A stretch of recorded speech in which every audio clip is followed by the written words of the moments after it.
Hello guys, स्वागत है आप सभी का अपने YouTube channel study with AK sir में। आज हम बताने जा रहे हैं आपको बीए प्रोग्राम के सेकंड सेमेस्टर के लिए हिंदी ए का क्वेश्चन है कबीर की भक्ति भावना। गाइस, उससे पहले मैं आपसे एक रिक्वेस्ट करना चाहूँगा, अगर आप हमारे चैनल पर नए हैं तो प्लीज़ हमारे चैनल को सब्सक्राइब जरूर कर दीजिएगा। तो चलिए वीडियो शुरू करते हैं। भक्ति काल की निर्गुण काव्य धारा के प्रतिनिधि संत कबीर दास का जन्म 1398 ईस्वी में हुआ और इसका निधन जो है वो 1518 ईस्वी में हुआ था। इसका आविर्भाव और ऐसे समय में हुआ जब भारत की सांस्कृतिक अवस्था अत्यंत दयनीय थी। मतलब इसका आविर्भाव ऐसे उस टाइम पे हुआ था जब भारत का जो सांस्कृतिक व्यवस्था था वो काफ़ी कमज़ोर था। जीवन और समाज में सर्वत्र व्यवहार एवं अंधविश्वास व्याप्त था। उस टाइम पे क्या था, जो समाज के लोग थे उसमें अंधविश्वास काफ़ी ज़्यादा मात्रा में हावी था। ऐसे समय में संत कबीर दास के निर्नाद पंक्तियों के हठयोग के साधना में भक्ति भावना का समावेश करके उसकी निरस्ता को सस्ता में परिवर्तित कर दिया था। संत कबीर रामानंद के शिष्य थे तथा वैष्णव के प्रति आदर भाव रखते थे। वैष्णव जो था उसके प्रति वो आदर भाव रखते थे। भक्ति भावना के लिए द्वैत आवश्यक है, जो सगुण पासना में ही संभव है, क्योंकि निर्गुण पोषक तो आत्मा और परमात्मा के अद्वैत पर अधिक बल देते हैं। इसलिए कबीर की भक्ति भावना सार तुलसीदास जैसी नहीं है। मतलब जैसे तुलसीदास का सार भावना था वो कबीर दास का नहीं है उसके जैसा। कबीर यह स्वीकार करते हैं कि भाव सागर से पार जाने का साधन भक्ति है और इस भक्ति के अभाव में ही मानव भाव जल में डूबता है। भक्ति बिन भोजली डूब है रे संसार रूपी सागर से पार जाने के लिए भक्ति भाव ही एक जहाज है, जो आप इससे उस पार जा सकते हैं। जिसके खेवनहार मल्लाह सदगुरु है। भक्ति से भाव सागर को सुगमता से पार किया जा सकता है। कबीर की भक्ति भावना का विवेचन निम्न शीर्षकों से किया जा सकता है। पहला है नाम स्मरण। भक्तों ने प्रभु नाम के स्मरण की महत्ता का प्राय गुणगान किया है। कबीर ने भी राम नाम की महिमा का बखान किया। वे तो यहाँ तक कहते हैं कि मेरे लिए तो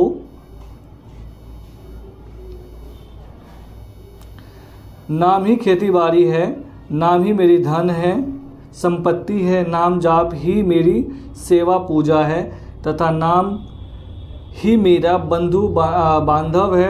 यथा नाव मेरी खेती नाव मेरी बारी, भक्ति करो जन शरणी तुम्हारी, नाव मेरे माया नाव मेरी पूंजी, तुम ही छाड़े जाना है जानो नाही दूजी, नाव मेरे सेवा नाव मेरे पूजा, तुम बिन और न तुम जानो दूजा। कबीर का मानना है कि एकाग्रित चित्र होकर जब ईश्वर के नाम का जाप किया जाता है तभी वह फलदायी होता है। ऐसे में नाम स्मरण का विरोध करते हैं जिसमें मन दसों और दिशाओं में घूमता रहता है। दूसरा पॉइंट है इसका आचरण की शुद्धता। कबीर की भक्ति भावना में सदाचरण पर बल दिया गया है। वे सदाचरण को भक्ति का प्रमुख अंग स्वीकारते हैं और आचरण की शुद्धता के लिए व्यक्ति को विकारों के जनक हैं। कंचन और कामिनी इनके त्याग से ही सदाचार का मार्ग प्रशस्त होता है, जबकि कबीर कहते हैं कि नारी के कारण ही व्यक्ति भक्ति मुक्ति एवं ज्ञान में प्रवेश नहीं कर पाता है। यानी कबीर का मानना था कि नारी यानी औरत की वजह से ही लोग भक्ति में, व्यक्ति में, मुक्ति में और ज्ञान में प्रवेश नहीं कर पाता है। नारी नसावे तीनी सुख जानर पासे होए, भक्ति मुक्ति निज ज्ञान में पेशी न सुकोय कोय। कबीर के आचरण की शुद्धता के लिए कुसंग का त्याग करने एवं सत्संग करने पर बल दिया है।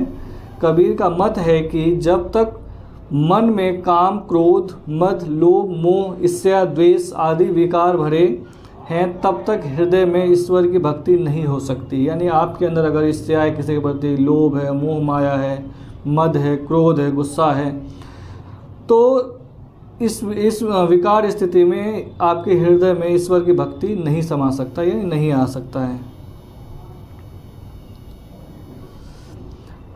भक्ति मार्ग पर चलने वाले भक्ति को अहंकार एवं कपट का भी परित्याग करना पड़ता है। जो भक्ति की ओर चलता है या उस मार्ग पर प्रस्त करता है तो उसे छल कपट से को त्याग करना पड़ता है।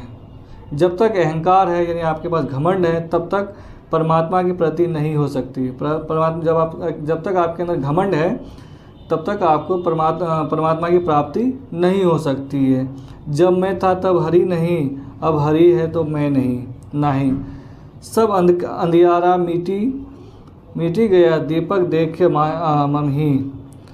अब उसके बाद तीसरा पॉइंट है प्रपत्ति भाव। प्रपत्ति भाव का अर्थ होता है शरणगति एवं आत्मनिवेदन। कबीरदास ईश्वर को सब शक्तिमान मानकर उसकी शरण में जाकर अपनी रक्षा की प्रार्थना करते हैं। कबीर तेरी शरणी आया राखी ले हो भगवान। कबीर का मानना है कि मृत्यु का भय भी परमात्मा की शरण में जाने पर छूट जाता है। जब आपको डर होता है मरने का, जब आप परमात्मा के शरण में जाते हो तो वो भय यानी डर भी आपका ख़त्म हो जाता है। चौथा पॉइंट है परमात्मा में विश्वास। श्रद्धा और विश्वास भक्ति के अनिवार्य तत्व है। श्रद्धा और विश्वास ये चीज़ें रखना ज़रूरी है।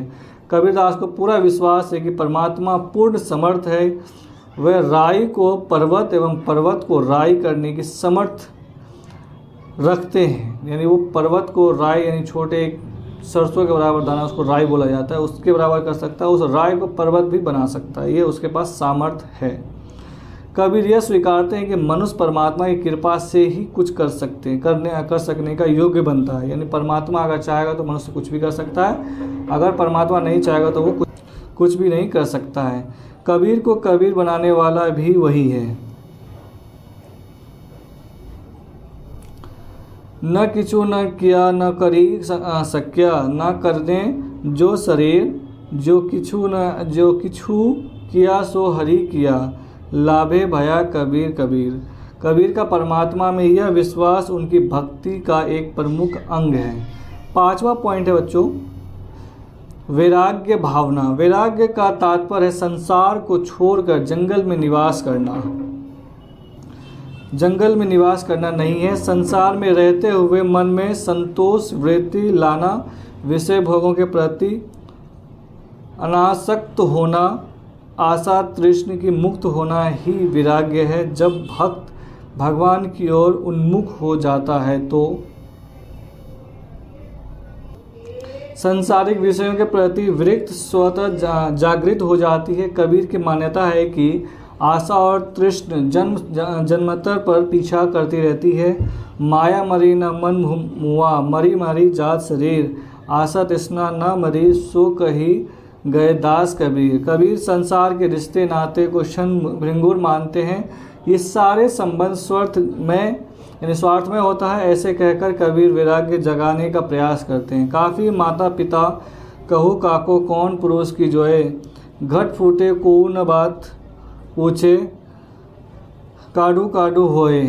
उसके बाद छठा पॉइंट है मधुर भाव की भक्ति। मधुर भाव की भक्ति के मथुरा भक्ति का या प्रेम लक्षण का भक्ति कहा जाता है। भक्त स्वयं को जीवन आत्मा या एवं ईश्वर की परमात्मा मानकर दाम्पत्य प्रेम की अभिव्यक्ति जहाँ करता है वहाँ मथुरा भक्ति मानी जाती है। जीवात्मा परमात्मा के विरह का अनुभव करती है, उसके मिलन की आकांक्षा करती है। कबीर की आत्मा रूपी सुंदरी बार बार हरि को अपना प्रियतम मानती हुई कहती है कि हरि के बिना मैं रह नहीं सकती। हरि मेरा पीव, हरि मेरा निपीव, हरि बिन न रही न सके मेरा जीव। आत्मा की जीवात्मा के प्रति विरह भाव कबीर परमात्मा की बाट जोहते जोहते आँखों में साझी पड़ गई। राम को पुकारते हुए जीव में छाला पड़ गया। अखरिया झाई पड़ी पंथ निहारी निहारी, जिभरिया छाला पड़या राम पुकारी पुकारी। दास से भाव की भक्ति।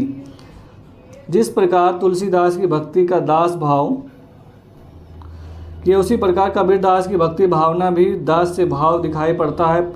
वे प्रभु को स्वामी एवं स्वयं को दास सेवक का गुलाम कहते हैं।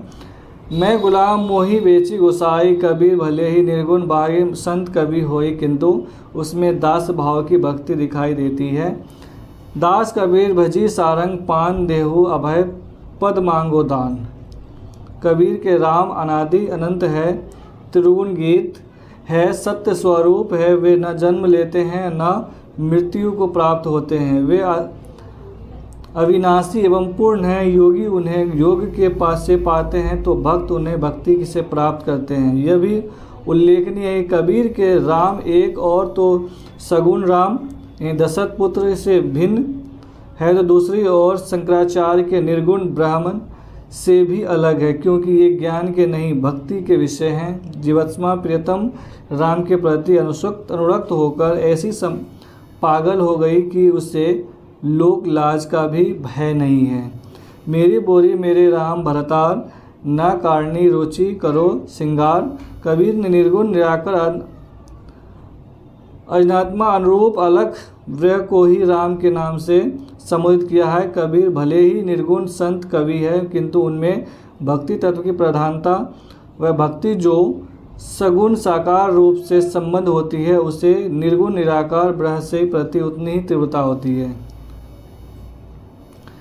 से व्यंजित कबीर ने निर्गुण व्यक्ति का एक आदर्श प्रस्तुत किया है। वे स्वीकार करते हैं कि जब लगी भाव भक्ति नहीं करी हो, तब लागी भाव सागर क्यों तरी हो।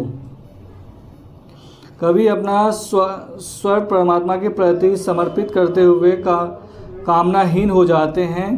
निष्कर्षतः वे कहा जा सकता है कि कबीर एक सच्चे भक्त थे। वे भक्ति के महिमा गाते थे। भक्तिहीन जीवन को वे व्यर्थ बताते हैं। वे मनुष्यों को समझाते हैं कि अभी समय है, इंद्रियां शिथिल नहीं हुई है, अतः भक्ति कर लो, क्योंकि जब अंत समय आएगा तो इंद्रियों की शिथिल हो जाएगी और भक्ति नहीं हो पाएगी। निश्चय ही कबीर एक अच्छे कोटि के भक्त थे। परमात्मा के प्रति अटूट श्रद्धा एवं विश्वास उनकी भक्ति भावना का प्रमुख तत्व माना जा सकता है। तो यहाँ से ये वीडियो समाप्त होता है। आप ये वीडियो को अच्छी लगी होगी। अगर आप हमारे चैनल पर नहीं तो प्लीज़ हमारे चैनल को सब्सक्राइब जरूर कर दीजिएगा। धन्यवाद।